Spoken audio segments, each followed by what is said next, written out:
¿qué es o cómo se define un proyecto de impacto social? Pues un proyecto de impacto social tiene que considerar esos tres aspectos. Primero, que la actividad que tú realices genere un beneficio a una segunda o a una tercera persona, o inclusive a alguna actividad.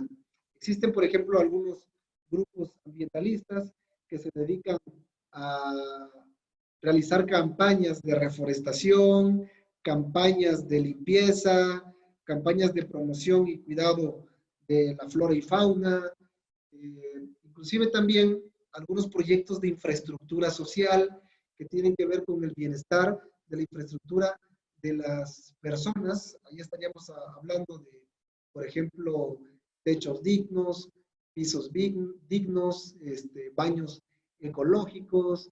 Entonces, estos proyectos tienen una importancia social para la gente quien recibe el apoyo o quien recibe el beneficio.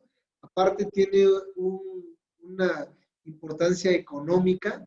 Ese desgaste económico ya no es realizado por la familia y a su vez genera empleos. Y por último tiene una mitigación en el medio ambiente, es decir, ya no se cambia la letrina, la fosa séptica, por un biodigestor, por un baño ecológico, ¿no? Entonces, todos nuestros proyectos tienen que considerar también la parte de la importancia social, económica y ambiental. Con respecto a los proyectos sociales, estos tienen que ver, en conclusión, a generar bienestar social, bienestar comunitario.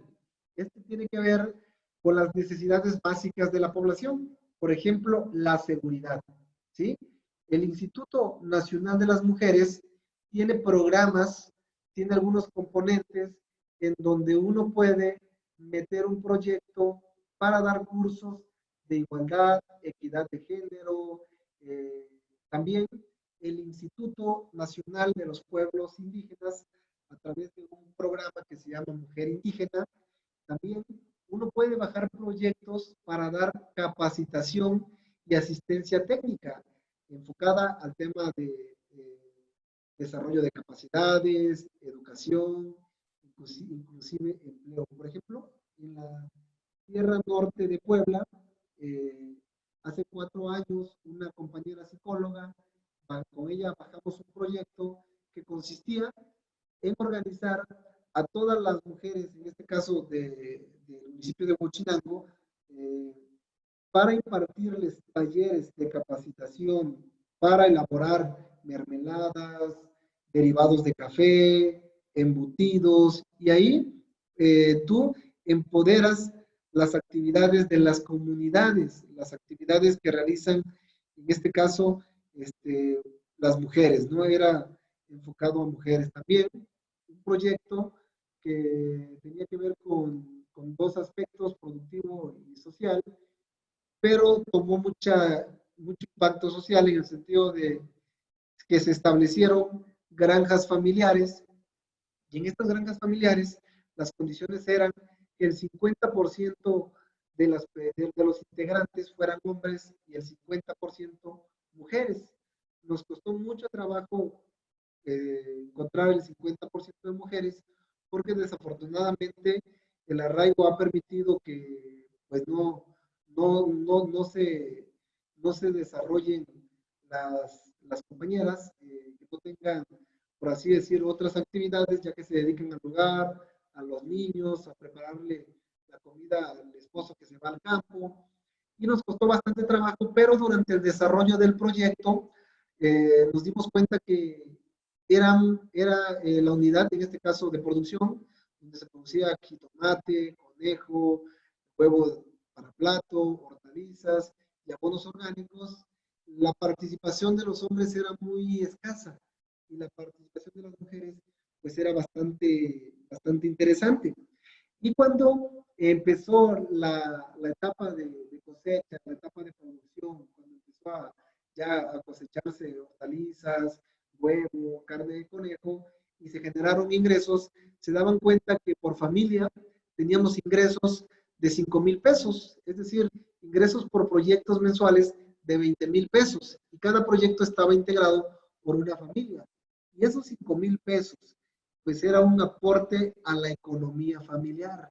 Al tercer mes ya teníamos participación de los niños, de los abuelos, del esposo, de toda la familia y más organización en el tema de los trabajos que se desarrollaban en el huerto. Entonces, estos proyectos tienen una importancia social.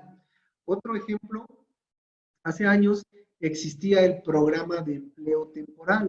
Este se consideraba como un proyecto social. Hoy, un claro ejemplo de un proyecto social y productivo es el actual programa Sembrando Vida, en donde el objetivo pues, es generar bienestar, generar empleo, generar condiciones económicas para que las familias puedan vivir mejor. Por último, también el tema de la vivienda, les mencioné, es muy importante. Aquí también entran los proyectos sociales, infraestructura. Existe el componente de, de infraestructura indígena en el INPI, el programa Programa Nacional de Vivienda en la SEDATU, los programas estatales que apoyan a todos estos aspectos y tienen que enfocarse a proyectos sociales. Que no se confunda con proyectos de infraestructura. Estos son los objetivos de los proyectos. Por otra parte, los proyectos productivos buscan generar un producto o algún servicio, ¿sí? Con la finalidad de generar recursos o ganancias. Aquí en la imagen, por ejemplo, una actividad muy común en los estados y comunidades rurales, pues es la producción de café, la transformación de sus productos y, y el establecimiento del cultivo de maíz. Aquí, dentro de estos proyectos productivos, podemos pues, mencionar la cría y engorda de cerdos, ovinos, caprinos, limón, papaya, etcétera. Aquí entra todo lo que tiene que ver con proyectos productivos e inclusive aquellos proyectos que tienen que ver con el comercio o servicio. Se me ocurre mencionarles una tienda de abarrotes, una papelería, una empacadora o inclusive hasta una estética.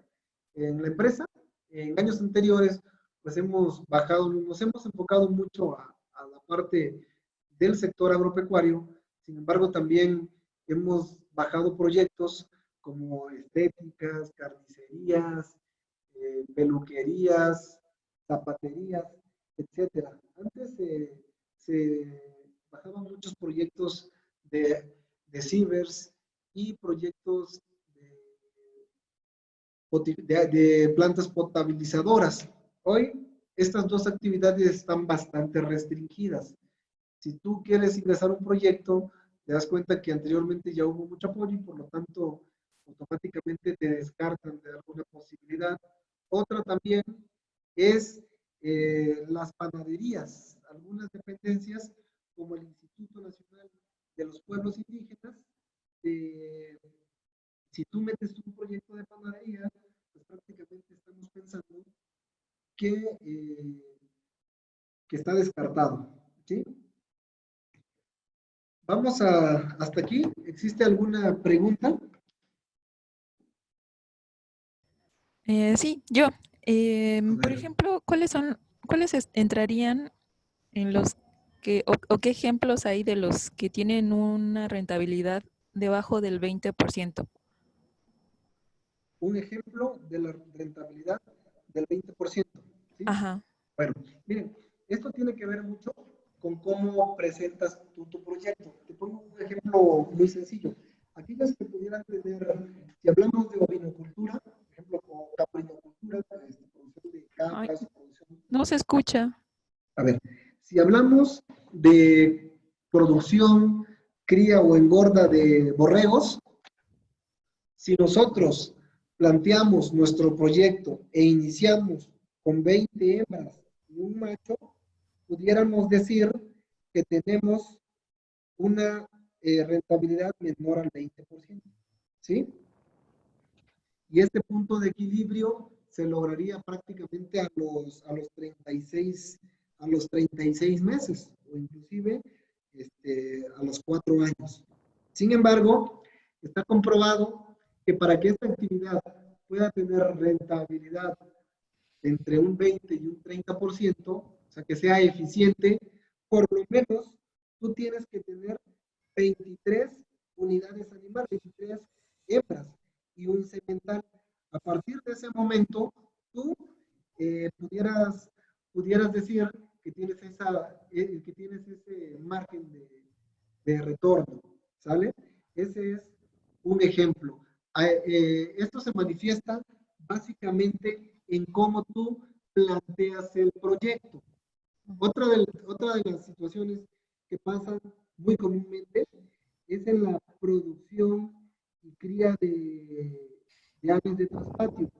Por ejemplo, al año yo creo que un 20% de los proyectos que se apoyan tienen que ver con producción de huevo para plata, producción de traspatio. ¿Qué es lo que sucede ahí? Los apoyos, los apoyos de ciento que van de los 100,000 a los 150,000 pesos, al momento de plantear el proyecto, más del 70% lo cargan a infraestructura y entre un 20 hasta un 25% lo cargan a capital de trabajo, que en este caso pueden ser las gallinas. Aquí sucede nuevamente lo mismo, ¿sí? Ahí, para que tú recuperes tu inversión, pues tendría que pasar por lo menos 4 o 5 años. Lo que nosotros proponemos es invertir el tema, tal vez un 30 o a un 40%, destinarlo a infraestructura, un 50% a aves, el resto a alimentos y medicamentos, para que tú tengas una mayor rentabilidad en tu proyecto. En conclusión, es básicamente cómo realizas la inversión en tu proyecto.